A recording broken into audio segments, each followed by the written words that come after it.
fear. Well, what do we do when we have fear, right? Whenever we have fear, there's something within us that kind of contracts, right? Emotionally, psychologically, even physically. We kind of contract, kind of pull back, kind of brace ourselves, you know. Um, all those are kind of fear responses to the unknown. And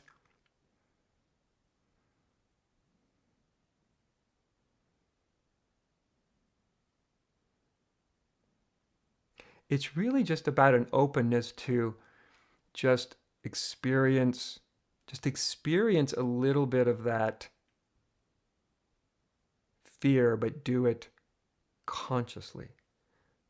Not to, what I mean by consciously is willingly. It's almost something like, okay, if I bump into this emptiness, or when I bump into this, can I experience, 10% of the fear that's here? It's amazing sometimes, not always, but when you literally just ask yourself, can I experience 10% of the fear that's actually here? 20%, because 100% would be just a little overwhelming right now. It's quite surprising how often our bodies and minds respond to that kind of a request, internal request. Not always, but it's surprising how often they do. Yeah. So when it comes to fear, of course, there's lots of stuff that I can't know from the email with the specific content. There's some hints in it that are mentioned. Um,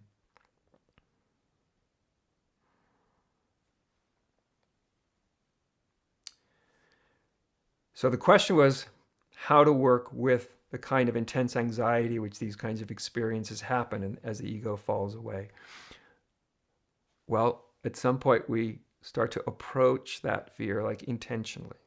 So instead of going, oh no, fear, oh, what do I do with it? Right? We're going, okay, there's going to be some fear here probably, and I'm willing to experience some of it. Right? Maybe not all of it today, but some of it. I've mentioned this many times in teaching, but I think it's really useful to remember.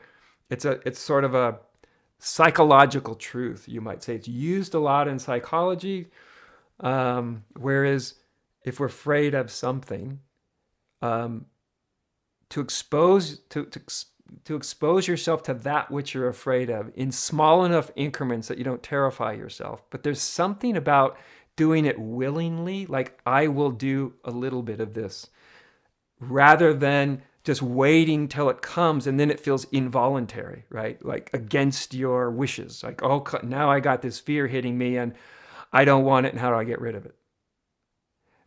This little shift, well, I might not like it, but maybe there's something here. So let's see if I can just meet some of this fear, which meeting the fear is actually just means just stop.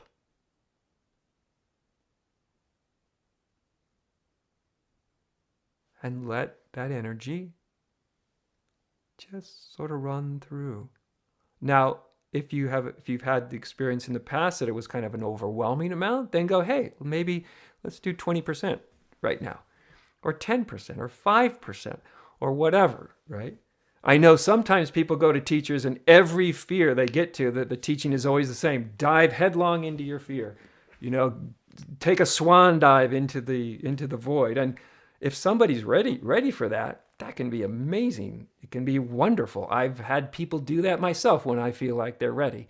However, if they're not ready, or if the experience of emptiness is something other than, this deep spiritual thing, it might have all these different psychological components to it instead of what I'll call like existential components.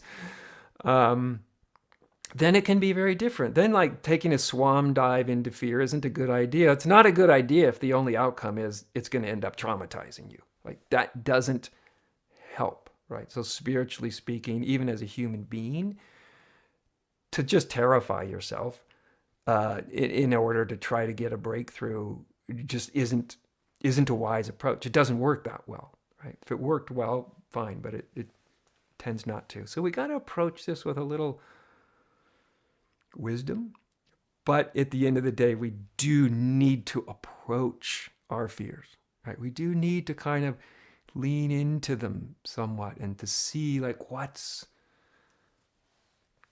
there.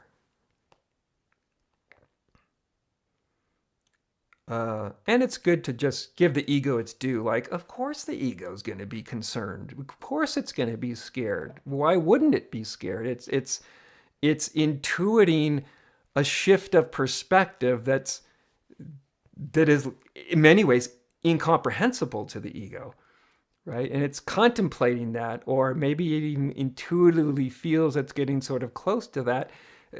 If you think about it, what other response is it going to have besides getting either a little or a lot afraid or a little concerned?